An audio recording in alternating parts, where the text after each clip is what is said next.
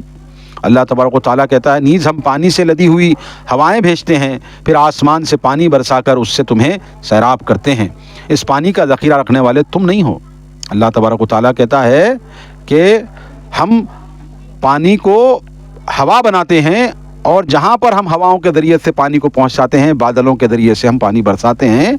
تو اللہ کہتا ہے کہ جس کو جہاں پانی دینا ہے اور جہاں ذخیرہ کرنا ہے وہ ہم ہیں، تم نہیں ہو. ہم کو پتہ ہے پانی کہاں پر کتنا دینا ہے. ہواؤں کو بوجھل اس لیے کہا ہے کہ وہ کئی ملین ٹن پانی کا بوجھ اٹھائے پھرتے ہیں. بادلوں نے جو وزن پانی کی صورت میں اٹھایا ہوتا ہے اس کا اندازہ بارش کی اوسط مقدار اور اس کا رقبہ سے ہو سکتا ہے جہاں یہ بارش ہوتی ہے. اور اگر 5 سینٹی میٹر اوسط بارش 25 مربع کلومیٹر رقبے میں ہو تو تقریباً بلین ٹن وزن کا پانی زمین پہ نازل ہوتا ہے.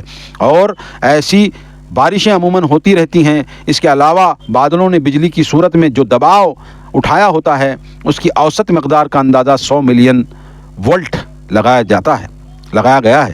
کیا یہ آیت واضح طور پر پیش گوئی نہیں کر رہی کہ بارش کے برسنے کا تعلق ہوا سے ہے؟ کیا یہ قرآن کی معجزاتی حیثیت ثابت نہیں کرتی؟ پھر ہے کوئی غور کرنے والا؟ اللہ تبارک و تعالیٰ کہہ رہا ہے کہ ہے کوئی ہمارے علاوہ بھی تمہیں پانی دینے والا؟ ہم نے بجلیاں بنائی، ہم نے بادل بنائے، ہم نے پانی کو وافر مقدار میں جہاں جتنا پہنچانا ہے وہ ہم ہے ذمہ دار، ہم کام پر لگائے ہوئے ہیں سب کو فرشتوں کے ذریعے سے. اللہ تبارک و تعالیٰ یہ نظام چلاتا ہے.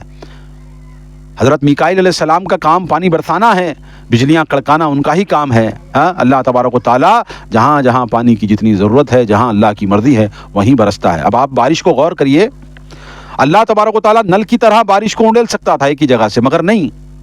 یہ انسانوں پہ اگرچہ گرتا اتنا وزن سے پانی تو یہ بجلی پیدا کرتا اور جو ہے لوگ جل جاتے. زیادہ اونچائی سے اگرچہ پانی برسے گا ایک مقدار میں، ایک موٹے مقدار میں، تو وہاں پر جو ہے ایک بجلی نما جو ہے ایک کرنٹ پیدا ہوگا، تو اس سے انسانیت کو خطرہ ہوگا، انسانیت ختم ہو جائے گی، مخلوقات ختم ہو جائیں گے. اس لیے اللہ تبارک و تعالیٰ نے بارش کا سسٹم بوند بوند بنا کر کے گزارتا ہے. بارش جو ہے چھینٹوں کی شکل میں آتے ہیں، بوندوں کی شکل میں آتے ہیں. جس طرح ہم نل کھولتے جس طرح پانی بھر بل کے آتا ہے نا، ویسا نہیں آتے. بوندوں کی شکل میں اللہ تبارک و تعالیٰ برساتا ہے، اور ملین ٹن برساتا ہے. تو یہ اللہ کی قدرت ہے. اب تو بھی پہچانو کہ اللہ تبارک و تعالیٰ نے کتنا بہترین نظام بنایا ہے تمہاری جانوں کی حفاظت کے لیے. تم کو پانی پلاتا ہے، تم کو کھلاتا ہے، تم کو سبزیاں اگا کر کے دیتا ہے. زمین میں ایک بیج ڈالتے ہو 100,000 لاکھ بنا کر کے نکالتا ہے. کون نکالتا ہے؟ اللہ تبارک و تعالیٰ کی قدرت. آگے اللہ فرماتا ہے وَإِنَّا لَنَحْنُ نُحْيِي وَنُمِيتُ وَنَحْنُ الْوَارِثُونَ وَلَقَدْ عَلِمْنَا الْمُسْتَقْدِمِينَ مِنْكُمْ وَلَقَدْ عَلِمْنَا الْمُسْتَأْخِرِينَ وَإِنَّ رَبَّكَ هُوَ يَشْكُرُهُمْ إِنَّهُ حَكِيمٌ عَلِيمٌ. اللہ تبارک و تعالیٰ فرماتا ہے اور بلا شبہ ہم ہی زندہ کرتے اور مارتے ہیں اور ہم ہی وارث ہیں، اور ہمیں یقیناً ان لوگوں کا بھی علم ہے جو تم سے آگے نکل گئے اور ان کا بھی جو پیچھے رہنے والے ہیں، اور بلا شبہ آپ کا رب ہی ان سب کو جمع کرے گا. بلا شبہ وہ حکمت والا اور سب کچھ جاننے والا ہے. اللہ تبارک و تعالیٰ کیا کہتا ہے؟ ہم ہی زندگی دیتے ہیں، ہم ہی مارتے ہیں. اللہ تبارک و تعالیٰ ہی زندگی دیتا ہے اور اللہ تبارک و تعالیٰ ہی مارتا ہے، اور اللہ ہی وارث ہے. ان اشیاء کے سب عارضی مالک رخصت ہوتے رہتے ہیں، اور وارث حقیقی صرف اللہ تعالیٰ ہی حی و قیوم ہے. یعنی کہ کوئی چیز کا کوئی پرماننٹ مالک تھوڑی نہ ہوتا ہے، مگر اللہ تبارک و تعالیٰ پرماننٹ مالک ہے. اس کا ہر شے کا مالک کوئی پرماننٹ نہیں ہوتا. آج اس کے پاس ہوتی ہے، کل دوسرے کے پاس ہوتی ہے، یہ گھر بدلتی رہتی ہے. تو اس کا حقیقی وارث صرف اللہ تبارک و تعالیٰ ہی ہے. اور اللہ کہتا ہے اور ہمیں یقیناً ان لوگوں کو بھی کا بھی علم ہے جو تم سے پہلے گزر چکے اور تمہارے بعد میں پیدا ہوں گے. اللہ تبارک و تعالیٰ کو اس کا بھی علم ہے. اور بلا شبہ آپ کا رب ان سب کو جمع کرے گا ایک دن قیامت کے روز. اللہ تبارک و تعالیٰ ان کو سب کو جمع کر کے لائے گا. اور اللہ تبارک و تعالیٰ بلا شبہ وہ حکمت والا اور سب کچھ جاننے والا ہے. اللہ تبارک و تعالیٰ کہتا ہے کہ میں سب کچھ جانتا ہوں. وَلَقَدْ خَلَقْنَا الْإِنسَانَ مِنْ صَلْصَالٍ مِنْ حَمَائٍ مَسْنُونٍ وَالْجَانَّ خَلَقْنَاهُ مِنْ قَبْلُ مِنْ نَارِ السَّمُومِ. اللہ تبارک و تعالیٰ فرماتا ہے ہم نے انسان کو گلے سڑے گارے سے خشک شدہ تن سے بجنے والی مٹی سے پیدا کیا. ہم نے انسان کو, اللہ تبارک و تعالیٰ کہتا ہے ہم نے انسان کو گارے سے, جیسے گارا ہوتا ہے نا سیمنٹ اور یہ مٹی, جو بھی سیمنٹ کہو مٹی کہو, اس کے بعد جو وہ ایک شکل میں گارے کی شکل میں ہوتا ہے جس کو مال بولتے, سیمنٹ بولتے, جو بھی بولتے, جس سے تعمیر کیا جاتا, کچھ بھی بنایا جاتا. تو اللہ تبارک و تعالیٰ کہہ رہا ہے کہ ٹن جو بچتی ہے نا مٹی, بجنے والی کھن کھن کرنے والی ٹن کرنے والی مٹی سے اللہ تبارک و تعالیٰ نے انسان کی تخلیق کی ہے, پیدا کیا ہے. سموم سخت گرم آگ جیسی ہوا. اور اللہ تبارک و تعالیٰ آگے کہتا ہے اور جنوں کو اس سے پہلے ہم آگ کی لپٹ سے پیدا کر چکے تھے. یعنی انسان سے پہلے اللہ تبارک و تعالیٰ جن والی مخلوق اللہ تبارک و تعالیٰ پیدا کر چکا تھا. انسان کو پیدا کرنے سے پہلے جن پیدا کیے گئے تھے سخت گرم آگ جیسی ہوا سے, یعنی کہ آگ کے جو شعلے ہوتے ہیں نا اس سے جنات کو پیدا کیا گیا. آگے اللہ فرماتا ہے وَإِذْ قَالَ رَبُّكَ لِلْمَلَائِكَةِ إِنِّي خَالِقٌ بَشَرًا مِّن صَلْصَالٍ مِّنْ حَمَائٍ مَسْنُونٍ. وہ وقت یاد کرو جب آپ کے رب نے فرشتوں سے کہا کہ میں گلے سڑے گارے کی کھنکھناتی مٹی سے ایک انسان پیدا کرنے لگا ہوں. اللہ تبارک و تعالیٰ کہتا ہے کہ یاد کرو تم اس وقت کو جس وقت اللہ تبارک و تعالیٰ نے فرشتوں سے کہا کہ میں اب انسان کو پیدا کرنے والا ہوں کھنکھناتی مٹی سے.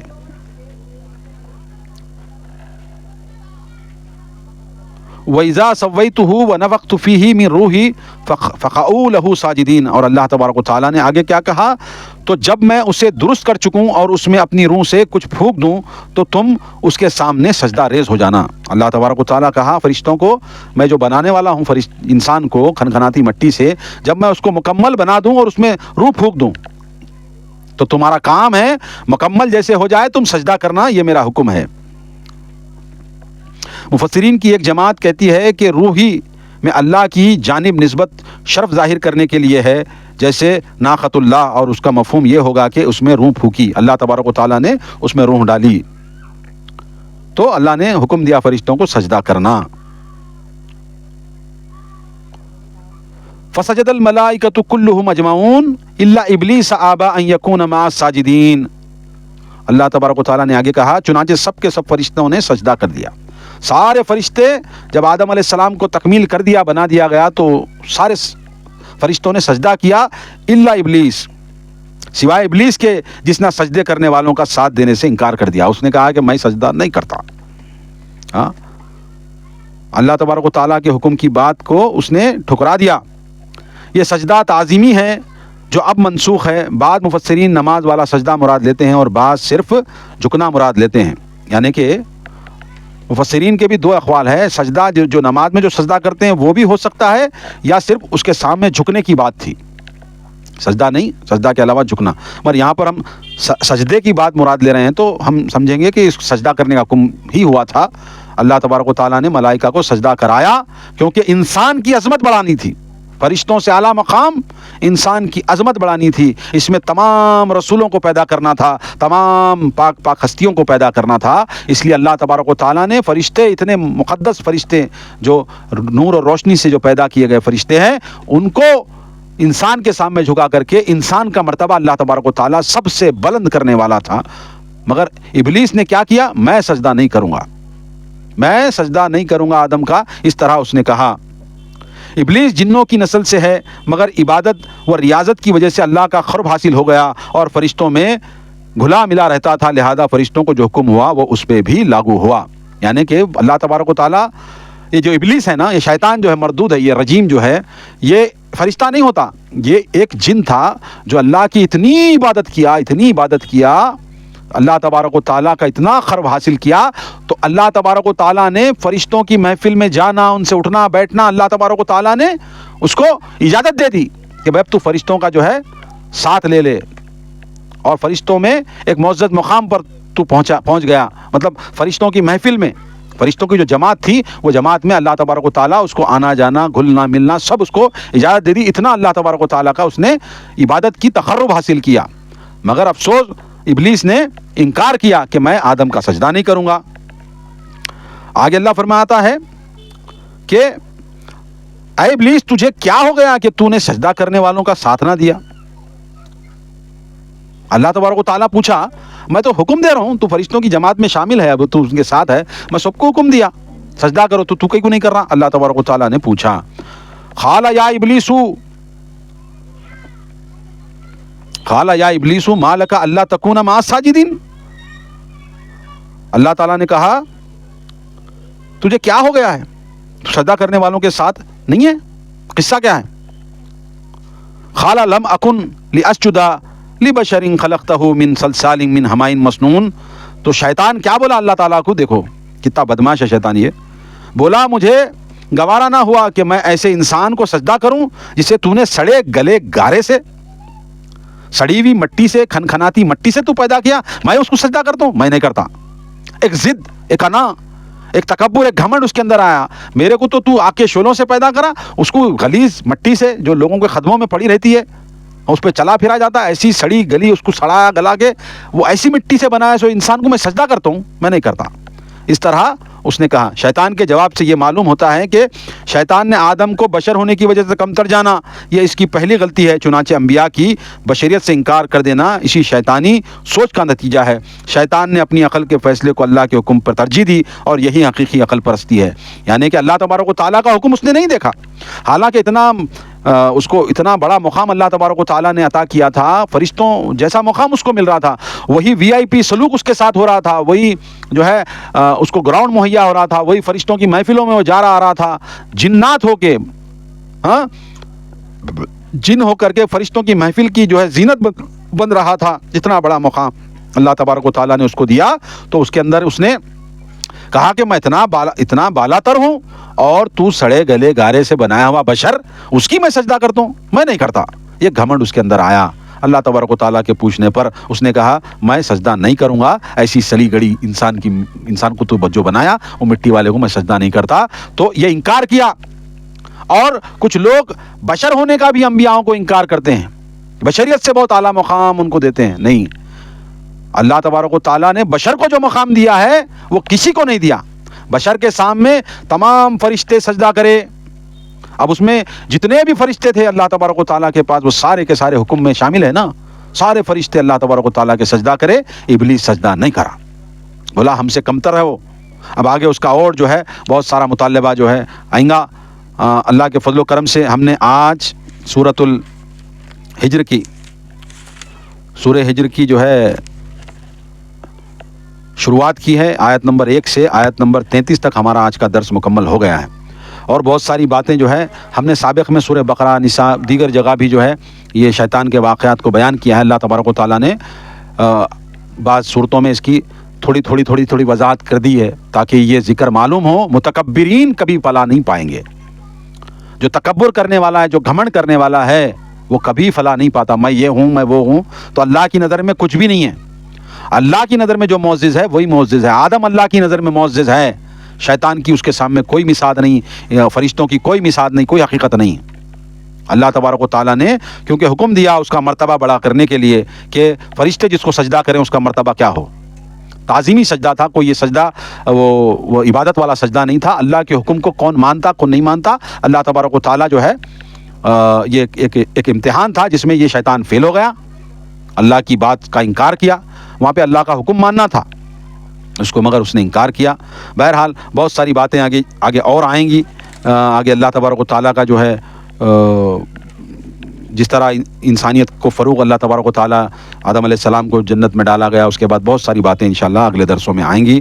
ہم آپ سے یہی گزارش کرتے ہیں کہ ہم نے آج 1 سے 33 نمبر تک سورۃ الحجر کی آیاتوں کا مختصر سا بیان کیا ہے اور درس دیا ہے، اور ہم بھی سمجھے ہیں اور آپ بھی سمجھیں اس کو۔ انشاءاللہ سورہ ہجر 2-3 درسوں میں انشاءاللہ مکمل ہوگی۔ تو ہم آپ سے یہی گزارش کرتے ہیں کہ ہمارے اس یوٹیوب چینل کو، جس میں قرآن مجید کی مختصر تشریح جو آسان ہندی اردو بول چال کے اندر ہم لے کر آتے ہیں. ہمارے چینل کو سبسکرائب کریں, اور کوئی سوال ہے کسی متعلق درس کے متعلق اور یا کوئی بھی دینی سوال ہے تو ضرور پوچھیں, انشاءاللہ ہم کامنٹ باکس میں اس کا جواب دیں گے. آج کے لیے بس اتنا ہی. ہم دوبارہ جب اللہ کی مرضی ہوگی حاضر ہو جائیں گے. تب تک کے لیے اجازت دے دیں. السلام علیکم ورحمۃ اللہ وبرکاتہ.